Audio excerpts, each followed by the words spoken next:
매기 성경 강해의 저자인 버나드 맥기 목사는 그가 히브리서를 연구하면서 나름대로 주장을 하는데, 로마서가 기독교 신앙의 필요성을 강조했다면 히브리서는 기독교 신앙의 우월성을 강조하고 있다.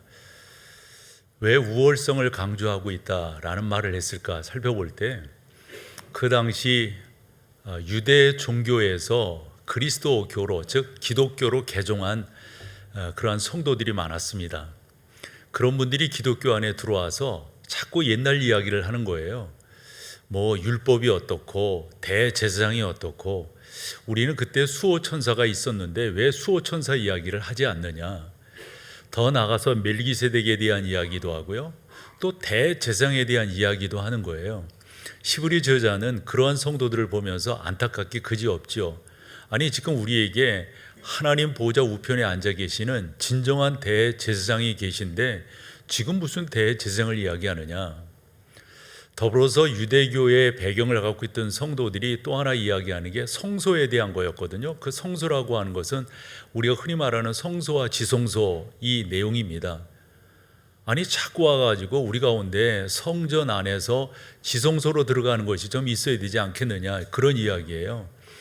그때 히브리 저자는 아니, 그게 무슨 말이냐, 주 예수 그리스도께서 십자가에 달리실 때 성전의 성소와 지성소를 가로막고 있었던 휘장이 위로부터 아래로 그 위에서 아래로 찢어졌다고 하는 것은 사람이 한 게 아니라는 말이잖아요. 아니, 그런 일이 있었는데 무슨 우리 가운데 지성소가 필요하다고 하느냐, 이런 식의 히브리 성경의 그 내용들을 보면서 버나드 맥기는 몇 가지 히브리 성경의 저자가 주장하는 그 주장을 우리 가운데 요약을 해서 말하는 게, 히브리 성경을 이렇게 쭉 읽어가다 보면 상당 부분의 형용사가 나오는데, 이분은 헤아려 봤더니 한 13개 정도를 헤아렸던데요. 이런 식의 이야기입니다. 아니, 그렇다고 그보다 더 나은 게 있잖냐, 아니 그렇다고 그보다 더 나은 게 있지 않느냐, 그보다 더 나은 게 있지 않느냐, 이런 식의 형용적 용법을 통해서 예수 그리스도가 진정 우리 가운데 있는데 다른 무엇이 필요하단 말이느냐, 이런 식의 히브리 성경 연구를 우리 가운데 교훈을 해주고 있습니다. 뿐만 아니라 형용적 표현, 그것도 중요하지만 동사적 표현도 강하다는 거예요. 이 동사적 표현이라고 하는 것은 하나님의 명령이라고 우리가 되새길 수가 있는데요, 성경을 쭉 읽어가다 보면 무엇 하라, 무엇 하자, 무엇 할지니라, 무엇, 이런 식의 표현을 통해서 우리 가운데 다른 무엇보다도 그렇게 해라, 그렇게 하십시오, 그것이 중요합니다, 이런 동사적 강조를 하고 있다. 저는 참 맞다고 생각합니다. 그래서 여러분들에게 두 군데의 성경 구절을 소개하면, 먼저 3장 1절인데요. 이게 저 설교하고 그러면서 많이 인용했던 말씀이에요. 같이 한번 읽어보실까요? 그러므로 함께 하늘의 부르심을 받은 거룩한 형제들아, 우리가 믿는 도리의 사도이시며 대제사장이신 다른 뭐가 필요하냐, 예수를 깊이 어찌하라고요? 생각해야 된다. 그분이 우리의 모든 것의 해결자이시다, 이런 표현입니다. 많이 여러분들에게 말씀을 드렸습니다. 히브리서 그 12장 2절 같은 경우도 참 귀하거든요. 믿음의 주요 또 온전케 하시는 이 예수를 바라보자. 그 다음 3절에서는 예수를 또 생각하라, 이렇게 설명하고 있음을 보게 됩니다. 하므로 히브리 성경은 우리 가운데 다른 무엇보다도 주 예수 그리스도가 얼마나 우월하신 분이신가라는 것을 잘 교훈을 해주고 있다 하는 겁니다. 저는 근자에 여러분들을 이렇게 뵈면서 내가 목사로서 사랑하는 성도 여러분들에게 해드릴 수 있는 게 뭘까, 나는 무엇을 우리 성도들에게 해드릴 수가 있을까, 이런 생각을 적지 않게 합니다. 그리고 나의 목회 후반전에 있어서 내가 좀 더 중심에 두고 중점 두고 해야 될 것이 뭘까라고 할 때 다른 게 없는 것 같아요. 저는 여러분들을 좀 더 예수 그리스도께로 인도하고 예수 그리스도를 소개하고 예수 그리스도 그 위에 머물고 세워지게 하는 것, 이게 바로 제가 해야 될 것이 아닐까 생각을 하면서, 히브리서가 1장에서 13장까지 있는데 오늘 본문 8절이 어찌 보면 그 앞에 있는 모든 것들을 종합하고 있는 구절이다 싶어서 6절에서 8절까지 본문으로 보지만 8절 말씀을 더 강조하면서 여러분들에게 좀 나눠보려고 그럽니다. 8절을 한 번 더 읽어보시면 예수 그리스도는 어제나 오늘이나 영원토록 뭐 하신 분이다고요? 동일하신 분이다. 예수 그리스도 그분만이 중요하다. 이런 이야기입니다. 그래서 이렇게 성경을 적용을 해볼 때 설교자들은 늘 그런 생각을 하거든요. 당신의 설교를 듣는 청중이 누구냐라고 했을 때 저는 저의 설교를 듣는 청중을 세 파트로 이렇게 나누어 생각을 해보았습니다. 새벽 시간에도 1부, 2부 새벽 예배를 드릴 때 1부 때는 한 50여 분 정도가 영상으로 들어오시고요. 2부 때는 90에서 120분 정도가 영상으로 들어오세요. 주일 같은 경우는 우리는 실황 중계를 안 하고 코드를 받으셔야만이 우리 가운데 들어와서 예배를 함께 할 수가 있거든요, 영상으로. 그래서 교육자들이 여쭤봤더니 한 200분 정도가 신청을 하신다는 거예요. 그렇게 본다면 저는 늘상 중요하게 강조하는 게 현장에서 예배하는 게 무엇보다도 중요하다. 오늘 영상으로 들어와 계신 분들이 계시다면 저는 이거 말씀드리고 싶은 거죠. 그래서 첫 번째로 좀 여러분들과 좀 나눠보고 싶고 강조하고 싶은 것은, 만약 우리 가운데 또 영상으로 들어와 계신 분 중에 예수 그리스도를 믿지 않는 분이 계시다면 이 말씀이 정말 중요하지 않는가, 이것만큼 강조하고 싶은 게 또 어디 있겠는가 하는 생각인 거죠. 대개 사람들이 나 예전에 교회 다녀봤어요. 그럼요. 그때 그렇게 신앙생활 해봤죠. 이런 분들이 적지 않으시더라고요. 그런 분들도 제가 오늘 말씀드리는 부류에 속한다, 이리 볼 수가 있습니다.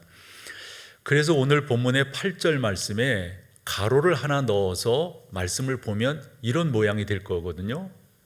무엇은 어제나 오늘이나 영원토록 동일하시니라 했을 때 저 가로 안에 여러분의 생각, 여러분들의 주장을 한번 넣어보세요 하면 예수 그리스도를 옳게 만나지 않은 분들은 저기에다가 여러 가지를 넣을 수 있으리라고 봐요. 어제나 오늘이나 영원토록, 그런 것은 뭐 돈밖에 더 있어? 그래도 명예가 중요한 거 아니야? 아니, 사람이 한평생 살아가면서 건강만큼 중요한 게 어디 있어? 뭐 이런 식의 나름대로의 가치관을 조 안에다 넣는단 말이에요. 그런데 히브리 저자는 그 어떤 것이, 예를 들어 히브리 성경으로 본다면 당신들이 주장하는 그 어떠한 율법이나 천사나 모세에 대한 또 나름대로 자긍심도 되게 컸어요. 그리고 멜기세덱이나 더 나가서 대제사장이나 성소나 그 어떤 것보다도 무엇만이 우리 가운데 영원토록 동일하다고요? 저보다 예수 그리스도를 넣어야 된단 말이죠. 예수 그리스도 그분만이 우리에게 영원한 거지, 한데 예수님을 만나지 않은 분들은 저기에다가 다른 것을 막 넣으려고 그런다고요. 나름대로의 가치관을 저 안에다가 나름대로 해결해 보려고 그런다고요. 그래서 이제 성경을 이렇게 볼 때 중요한 것은 세 가지 차원이잖아요. 하나는 단어 연구가 있고요. 또 하나는 무엇으로 성경을 봐라? 문맥으로 성경을 봐라. 그리고 역사적 상황 속에서 성경을 판독해 나가라. 뭐 이런 교훈들이 있단 말이에요. 특별히 종교개혁자 루터가 그런 말을 했는데요. 두 번째 강조점인 문맥으로 성경을 봐라 했을 때 요 8절 말씀이라고 하는 게 앞에 어떤 내용이 있으면서 요 말을 한 거지 않겠어요? 앞에 어떤 내용이 있었는가 보면은 1절에서 3절까지를 보았을 때 그 시대의 성도들이 신앙을 지키기 위해서 힘들었어요. 어려웠어요. 어떤 분들은 이리저리 유리방어한다는 표현이 있죠. 그런 식의 삶을 살았어야 됐다고요. 성경은 그와 같은 신앙을 지키기 위해서 이곳저곳으로 옮겨 다녔던 사람들을 나그네라고 표현하고 있습니다. 그 나그네를 대접하는 것에 대해서, 그리고 4절 5절 말씀을 보면 그 시대가 얼마나 가치관적 혼돈이 있었는가 하는 것을 볼 수가 있는데요. 예를 들어서 4절 같은 경우를 보면 그 시대는 정말 그렇게 짐승들처럼 그렇게 관계를 가지면서 살았단 말이에요. 한데 예수 믿는 사람들은 그렇게 살면 안 된다, 이렇게 성경적 교훈을 믿음의 선조들이 가르쳐 주니까 혼돈이 생기는 거예요. 그럼 우리 어떻게 살아야 되는데, 뭐 해야 되는데? 5절 말씀도 마찬가지입니다.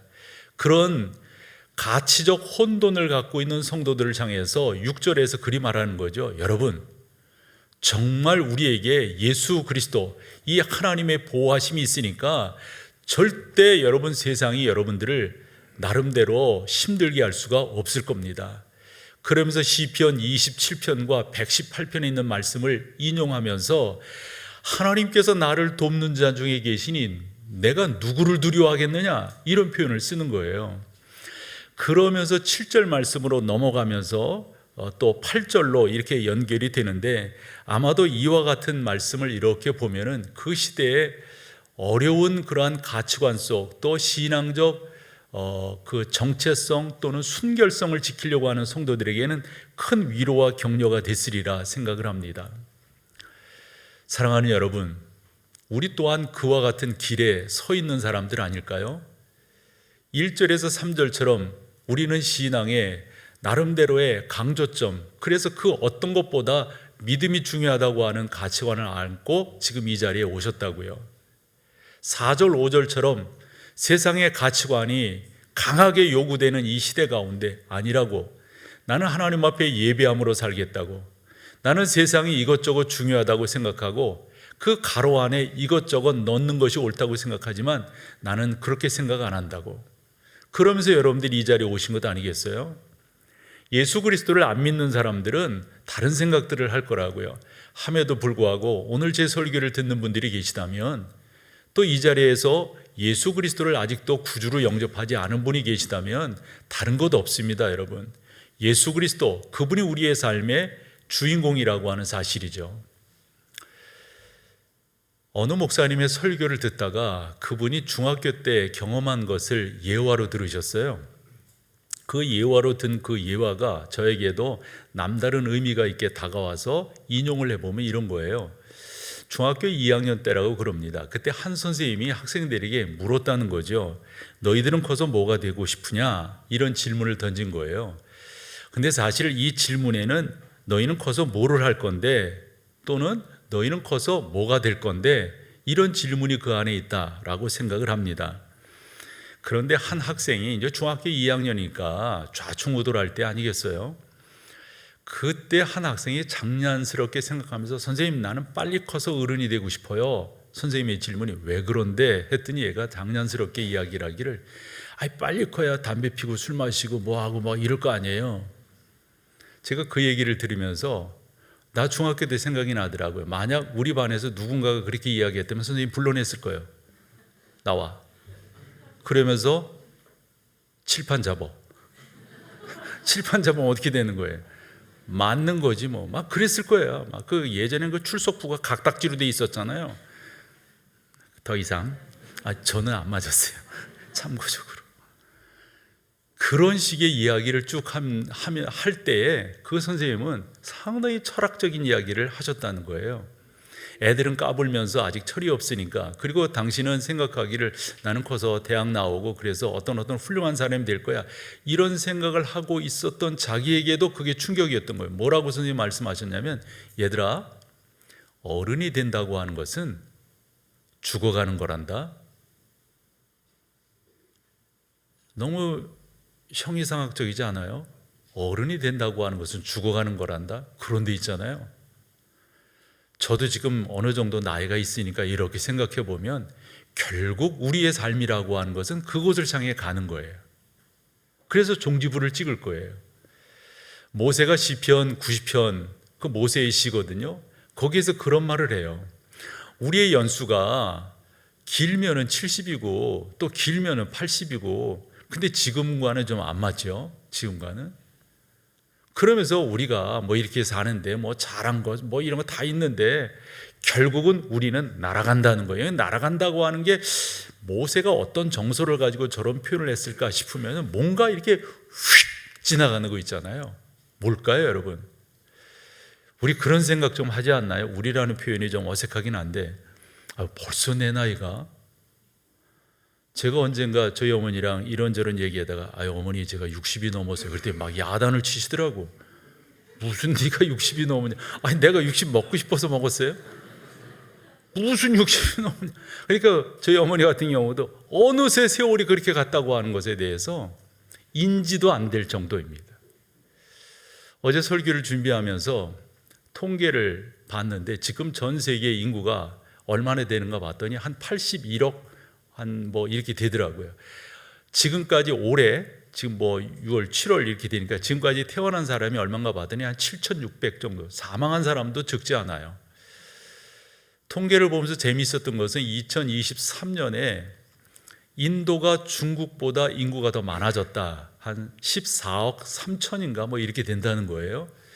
우리나라 인구도 지금 5,200만 정도 되지만 2070년에 가보면 3,600만으로 줄어든다 이런 말이에요. 어쨌건 모든 사람들은 다 어디를 향해 가고 있어요? 죽음이라고 하는 하나의 기점을 향해 달려가고 있다. 그러면 그 선생님은 그와 같은 말씀을 통해서 학생들이 뭐를 깨닫기를 원했을까요? 그냥 단순히 어른 돼가지고 술 먹고 담배 피고 뭐 그런 게, 그러라고 너희들이 어른 되는 게 아니란다. 지금 우리가 어떻게 살아야 될 건가, 뭐가 될 건가, 이런 식의 이야기를 그 선생님은 하고 싶으셨다라고 생각합니다. 사랑하는 여러분, 그리고 함께하는 우리 영상으로 들어와 계신 여러분, 우리 가운데 지금 어떤 일들이 벌어지고 있을까요? 얼마나 많은 사람들이 나름대로의 가치관이 있죠. 그 가로 안에 넣으려고 하는 그런 것들을 위해서 얼마나 애쓰며 수고하며 살아가고 있나요? 그러나 결국은 그 마침표를 찍게 될 거란 말이죠. 그러면 우리가 이러할 때 뭐가 필요하겠어요? 맞아요. 오늘 8절 말씀이 맞는 거예요.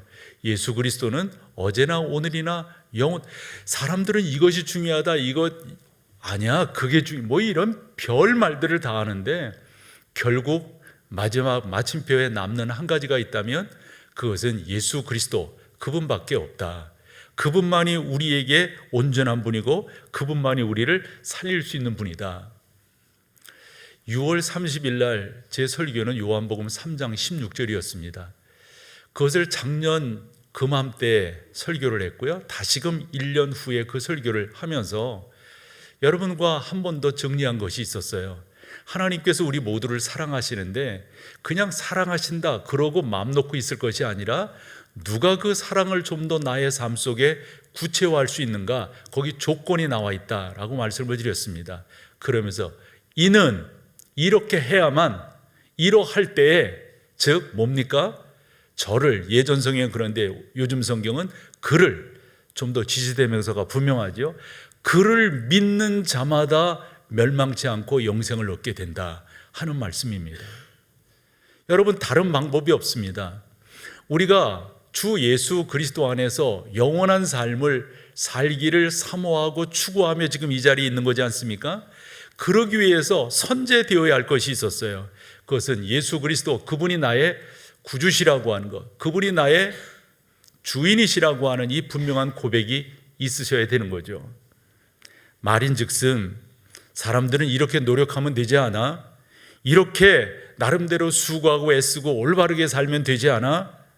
뭐 이렇게 헌금하고 이렇게 바치고 이렇게 희생하면 되는 것 아니야? 죄송하지만 그것이 여러분들을 구원의 길로 이끌어가지 않습니다. 여러분들의 구원은 오직 예수 그리스도를 믿음으로 말미암아 이루어진다고 하는 사실입니다. 어떤 분들은 그런 이야기를 해요. 우리 그분 성경 많이 알아요. 성경을 매일 읽고 있어요. 예, 아브라함에 대해서, 이삭에 대해서, 야곱에 대해서, 요셉에 대해서 뭐 논문을 쓸 수 있을 정도로 안다 치자고요. 모세가 어떤 사람이었고 여호수아가 어떤 사람이었고, 예, 왕정시대로 들어와서 사무엘과 다윗과 또 솔로몬이 누구였었다라고 하는 것을 다 줄줄이 이야기한다 치자고요. 그런데 예수를 몰라요. 그러면 뭐예요, 여러분? 여기서 모른다라고 하는 것은 믿지 않는다는 말이에요. 성경은 역사적 사실을 우리 가운데 증거하고 있지만 성경은 역사책이 아닙니다. 성경은 윤리와 법도를 우리 가운데 말씀하고 있지만 성경이 도덕책은 아닙니다. 성경은 과거와 현재와 미래를 말씀하고 있지만 성경은 그 어떤 미래, 그것을 가르쳐주는 그 어떤 내용이 아닙니다. 성경은 오직 한 가지, 예수 그리스도를 우리 가운데 소개하고 있습니다. 그분만이 우리를 죽음에서, 그분만이 우리를 영원한 삶으로 인도하실 것이다 라고 하는 가치를 가르쳐주고 있는 거죠. 그런 차원에서 오늘 8절, 예수 그리스도는 어제나 오늘이나 영원토록 동일하시다. 이 말씀이 맞는 거예요. 이와 같은 말씀이 또 어떤 분들에게 필요할까 생각을 해보면 저와 여러분들에게 이 말씀은 필요합니다. 왜냐하면 우리가 이 시대를 정의할 때 불확실성의 시대다라는 말을 하고요, 포스트 코로나 시대를 살아가는 우리들에게 적용되는 또 하나의 표현이 있다면 변화가 요구되는 시대에 살고 있다. 코로나19로 인해서 우리 가운데 우리의 삶 속에 얼마나 많은 변화가 이루어졌는지 이루 말할 수가 없습니다. 쉽게 표현하면 우리 교회 예배가 달라진 것도 여러분들이 아실 거예요. 예전에 만약 그런 이야기를 했다면 아마 바늘도 안 들어갔을 겁니다. 그러나 코로나19가 그렇게 만들어 놨습니다. 코로나19라고 하는 게 우리 가운데 얼마나 많은 것들을 변화시켰는지, 특별히 목회적 상황도 너무나 많은 것들을 변하게 만들었습니다. 그런데 이 변화라고 하는 게 저 같은 사람에게는 약간의 두려움이에요. 어디까지 변할 건데, 어디까지 그 변화를 허용해야 되는 건데, 저에게 있어서 민감한 것은 코로나19 이전에 출석하던 성도들이 적어도 200명, 많게는 300명 정도가 회복이 안 되고 있습니다. 늘상 저는 프레스가 가해지는 거예요. 어떻게 회복하지? 사람들은 변화라고 그러는데 다 사람들은 그런 거 아니야 이렇게 말하는데, 정말 나 그렇게 받아들이고 그냥 그렇게 위로받고 살까? 내 안에서는 그게 허락이 안 되는 거예요. 어떻게 이런 부분들을 회복해 나갈 수가 있는가? 어떻게? 아마 여러분 가운데도 그러시지 않을까요?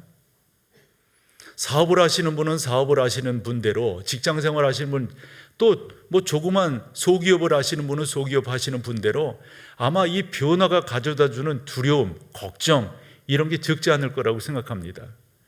그런데 이 당시 성도들이 바로 그런 두려움과 어려움이 있었어요. 그래서 오늘 성경을 본다면 6절, 7절, 8절 이렇게 봤는데 6절 같은 경우는 앞에 1절에 3절, 그 다음에 4절, 5절, 그래서 6절이 나왔다라고 믿어요. 하나님은 우리를 돕는 이시니 누가 세상에 대해서, 누가 그런 것들에 대해서 두려워하리요? 여러분 두려워하지 마십시오. 이렇게 강조한다고 믿어요. 근데 7절이에요. 7절 한번 읽어볼게요. 하나님의 말씀을 너희에게 일러주고 너희를 인도하던 자들을 생각하며. 그럼 이분들이 누군데요? 이분들이 그들의 행실의 결말을 주의하여 보고 그들의 믿음을 본받으라. 말 그대로 이분이 누구인가에 대한 우리의 해석이 있어야 될 거라고요. 그러고 나서 느닷없이 8절에서 예수 그리스도는 어제나 오늘이나 영원토록. 그래요. 이 문맥의 흐름상으로 보면 이게 잘 연결이 안 돼요. 그래서 이럴 때는 앞서서 성경을 연구한 분들은 어떻게 봤는가? 그분들은 이런 부분들을 어떻게 해석을 했는가? 대개 우리가 가지고 있는 질문은 앞선 분들이 다 했던 질문들이에요. 다 했던 질문들.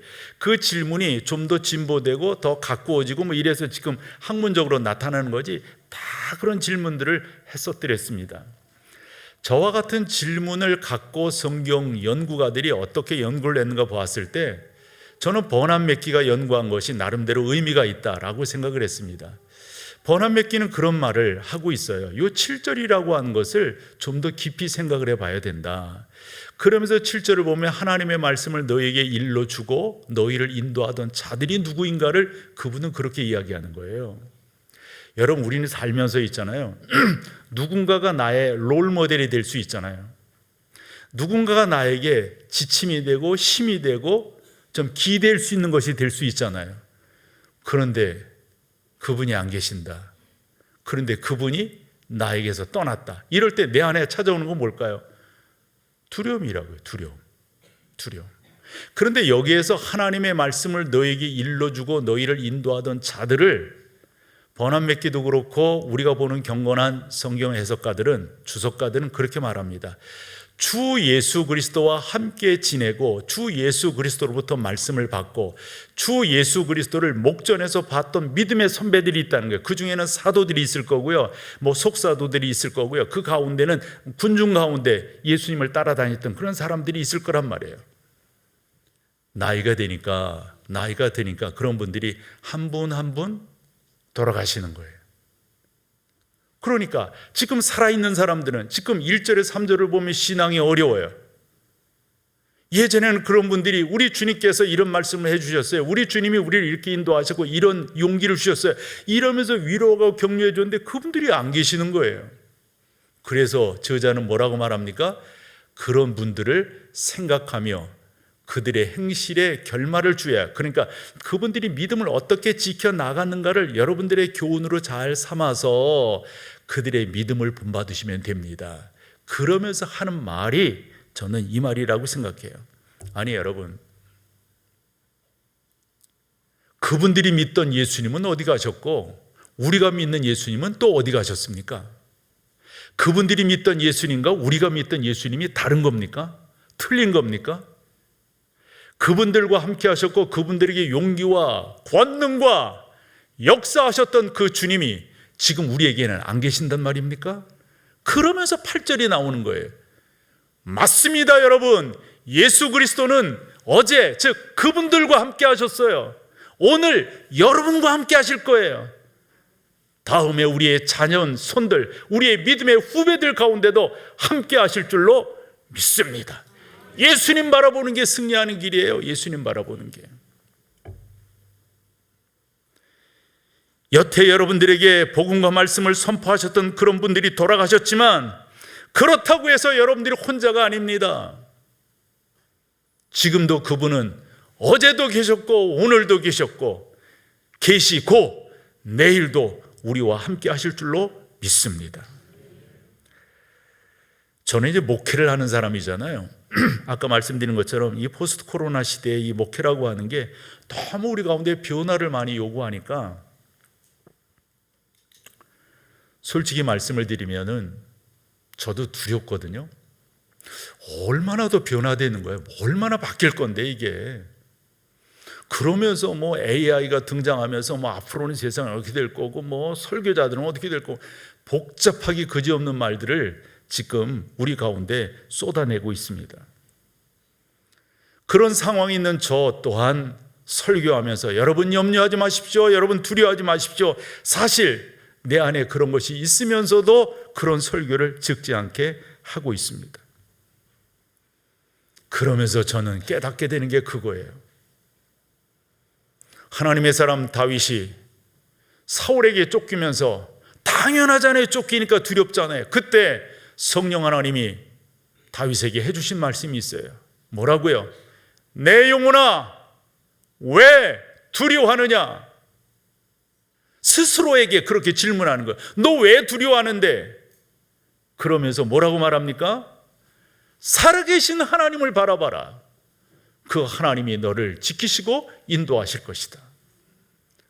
사랑하는 여러분, 저는 그와 같은 이 시대의 변화가 나에게 이런저런 모습으로 부단히 프레스를 가할 때 두렵지요. 어떻게 하면 되지? 어떻게 하면 되지? 이럴 때 다시 한번 고쳐 세우는 게 뭐가 어떻게 하면 돼?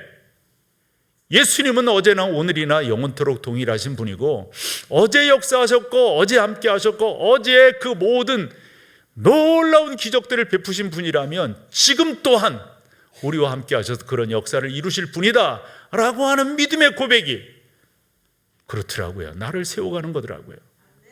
저는 여러분 가운데도 이런 은혜가 넘치기를 축복합니다.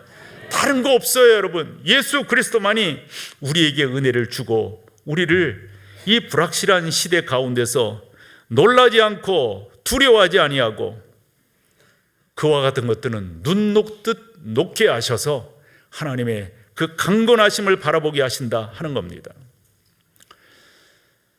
예수 그리스도는 어제나 오늘이나 영원토록 동일하시다. 이 말씀이 또 필요한 하나의 그룹이 있다면, 그룹핑을 한다면 신앙생활을 하다가 이런 분들이 계실 것 같아요. 나 좀 지쳤어. 이런 분들 있잖아요. 지칠 때가 있죠. 근데 그 지친 것이 오래 갑니다. 오래가. 사실은 이런 분들에게 이 말씀이 필요하다라고 생각합니다. 근데 이 성경을 이렇게 보면서 이제 목사들 같은 경우는 성경을 연구하는 사람들이니까 어떤 때는 이 번역 성경도 보고 어떤 때는 이 번역 성경도 이렇게 참고를 한단 말이에요. 그러면서 헬라어 본문을 헬라어 성경으로 이렇게 봤을 때 그것을 이제 목사들은 파싱한다는 표현을 쓰거든요. 좀 더 분해를 해보는 거예요. 분해를 해보면 보여드리는 것처럼 이렇게 분해가 될 수가 있습니다. 헬라어 성경 8절이 저 내용이고요. 분해를 해보면 파싱을 해본다면 저렇게 파싱이 되어집니다. 그런데 저 말씀을 이렇게 보면 앞에 준비된 거 있으면 한번 보여줘 보세요. 동일하시니라라고 하는 단어가 없어요. 다시금 파싱한 걸로 보여주면 그런 부분들이 없어요. 그래서 이 말씀이 어떤 말씀인가, 제가 직역을 하면 그 직역 가운데 동일하시다라고 하는 것을 도출해낼 수는 있습니다. 직역을 해보면 이렇습니다. 예수 그리스도는 어제나 오늘이나 계속 자신일 뿐입니다. 이거예요. 어제도 그분이셨고 오늘도 그분이시고 내일도 그분이신 거예요. 요거를 도출해내니까 동일하시다라는 말인 거예요.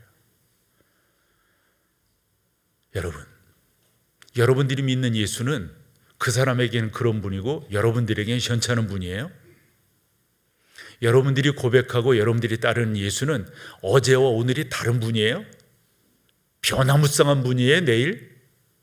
그거 아니잖아요. 예수 그리스도는 어제나 오늘이나 여러분, 우리 가운데 늘상 그분이셨습니다.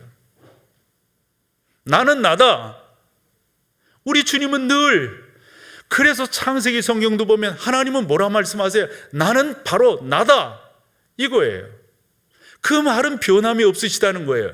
어떤 상황이, 어떤 조건이, 어떤 사상이 그분을 변화시킬 수가 없습니다. 어떠한 형편이, 사람들은 그것 때문에 힘들어하고 어려워하지만은 우리 주님은 늘상 그분이신 거예요. 사람들은 생각하기를 그 믿음의 좋은 선배들, 우리를 그렇게 위로하고 격려하던 그 믿음의 사람들이 한 분 한 분 떠나갈 때, 한 분 한 분 하나님의 부르심을 입을 때 적지 않은 두려움이 있었다고요. 그때 시브리 저자는 그 얘기를 하는 거예요. 예수 그리스도는 어제도 그분이셨고 오늘도 그분이시고 내일도 그분이시다는 거예요.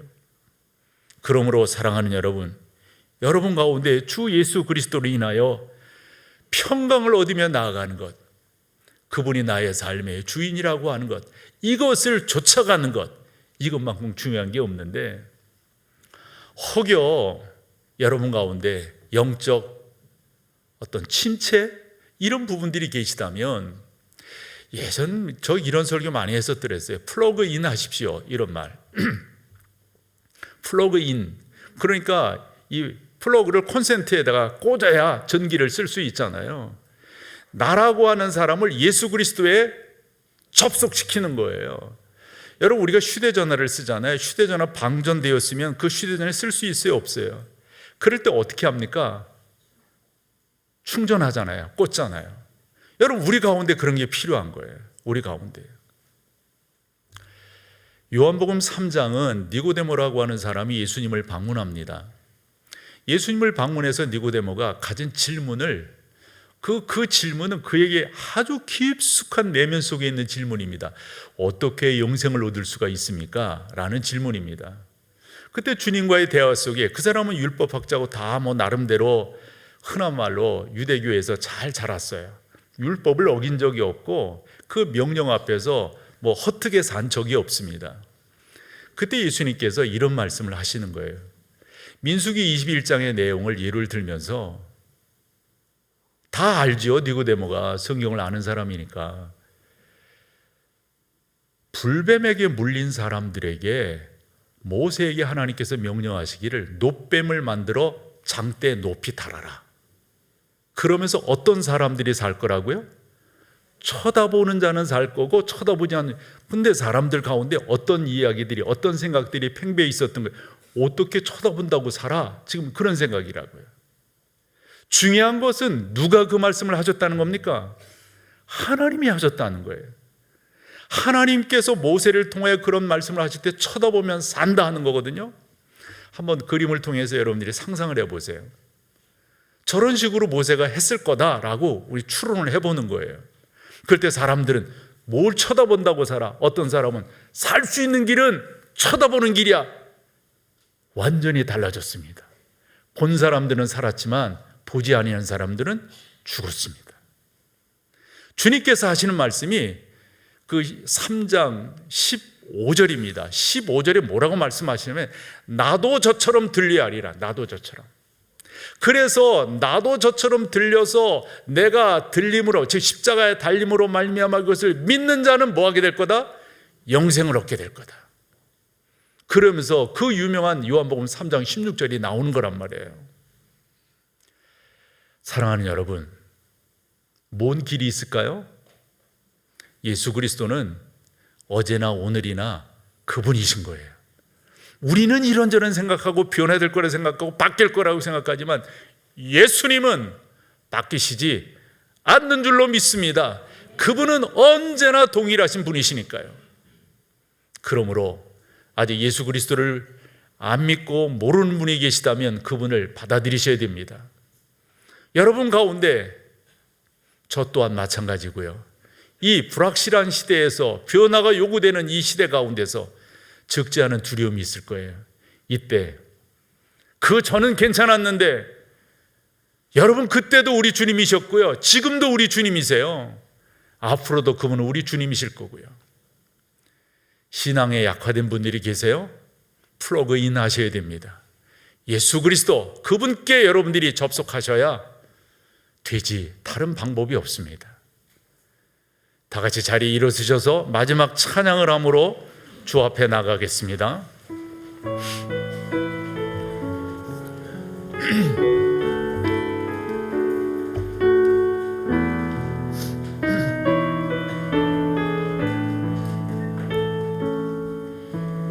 걷는 이 길이 못 도는 수가 있어도 내 심장이 울렁이고 가슴 아파도 내 마음속으로 여전히 기뻐하는 까닭은 하나님은 실수하지 않으심일세.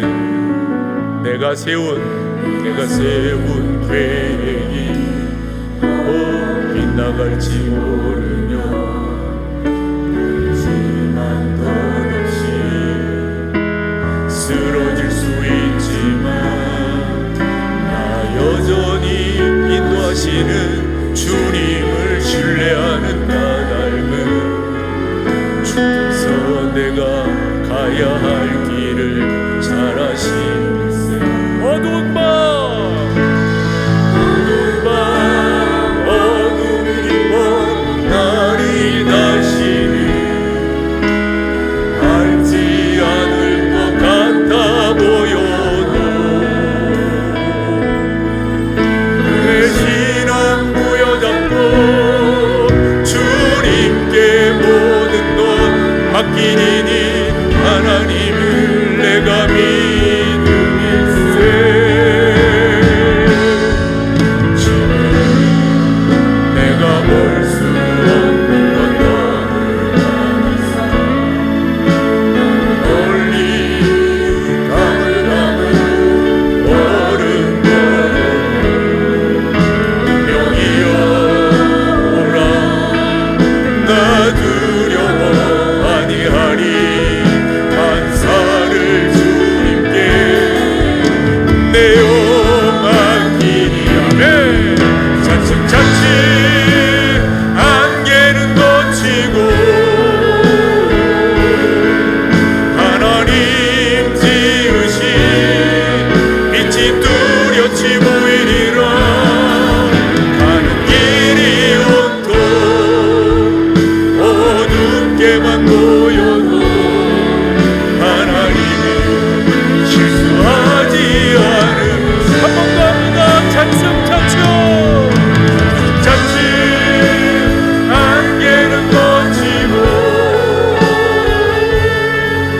하나님 지으신 빛이 뚜렷이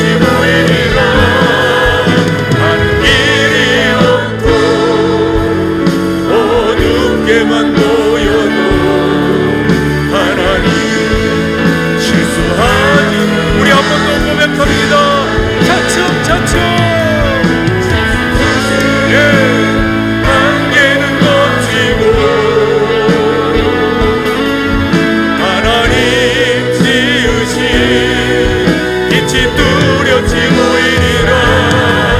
가는 길이 온통 어둡게만 보여도 하나님의 실수하지 않으신다네.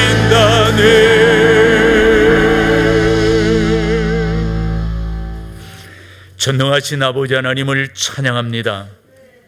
우리 주님은 어제 오늘 늘상 당신이셨습니다. 우리가 이리저리 바뀌면서 두려워하고 염려하고 걱정했지, 우리가 그 믿는 것이 없어졌다고, 그 대상이 그분이 안 보인다고 이리저리 방황하지만 우리 주님은 늘상 그 자리에 계셨습니다. 전능하신 하나님, 우리 사랑하는 성도들을 도우셔서 방법이 없음을 우리는 압니다. 주님밖에 없습니다. 다른 어떤 길이 없음을 압니다. 오직 주님이 우리의 구주이시고 그분이 우리의 주인이신 것을 고백하며 나아가는 사랑하는 성도들 다 되게 인도하여 주옵소서. 오늘도 드려진 헌금 후에 주의 복락을 더해 주시기를 원합니다.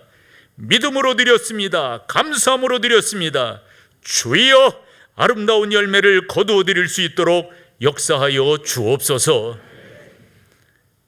영원토록 우리와 함께 하시는 주 예수 그리스도의 놀라우신 은혜와 아버지 하나님의 그 크신 사랑, 성령 하나님의 역사하심이 귀한 여러분 가운데 이제로부터 영원토록 함께 계실지어다.